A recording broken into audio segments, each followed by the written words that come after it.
আসসালামু আলাইকুম। আপনি কি জাপানিজ ভাষায়, কোরিয়ান ভাষায়, চাইনিজ ভাষায় সরকারিভাবে প্রশিক্ষণ নিয়ে সার্টিফিকেট অর্জন করতে চাচ্ছেন?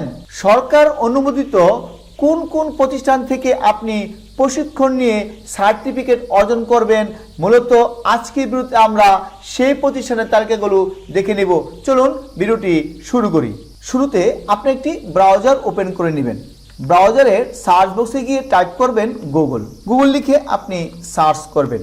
গুগলের সার্চ বক্সে গিয়ে টাইপ করবেন BMET লিখে আপনি সার্চ করবেন।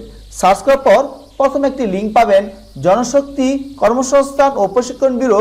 আপনি সেই লিঙ্কটিতে গিয়ে আপনি ক্লিক করবেন। তারপর আপনি জনশক্তি কর্মসংস্থান ও প্রশিক্ষণ ব্যুরো ওয়েবসাইটটিতে আপনি চলে আসবেন।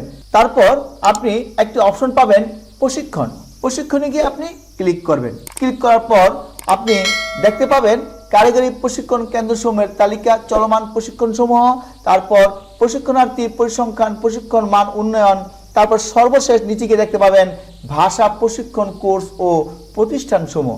আপনি এই অপশনটিতে গিয়ে ক্লিক করবেন। ক্লিক করার পর আপনার নিচে চলে যাবেন, নিচে গিয়ে দেখতে পাবেন ভাষা প্রশিক্ষণ কোর্স ও প্রতিষ্ঠানসমূহ। আপনি যে ভাষায় সরকারিভাবে কোর্সটি করতে চাচ্ছেন সেই প্রতিষ্ঠানের তালিকাটি আপনাকে দেখে নিতে হবে। আপনার জেলায় কোন প্রতিষ্ঠানটি রয়েছে, অথবা আপনি কোন প্রতিষ্ঠান থেকে আপনার ভাষা কোর্সটি করতে চাচ্ছেন। নিচে গিয়ে একটি অপশন পাবেন PDF ফাইল। আপনি PDF ফাইলে ক্লিক করতে পারেন, অথবা ডাউনলোড করতে পারেন, অথবা আপনি প্রিন্ট করে নিতে পারেন। আপনি ইচ্ছা করলে PDF এ ক্লিক করতে পারেন। ক্লিক করার পর আপনার PDF ফাইলটি ডাউনলোড হয়ে যাবে।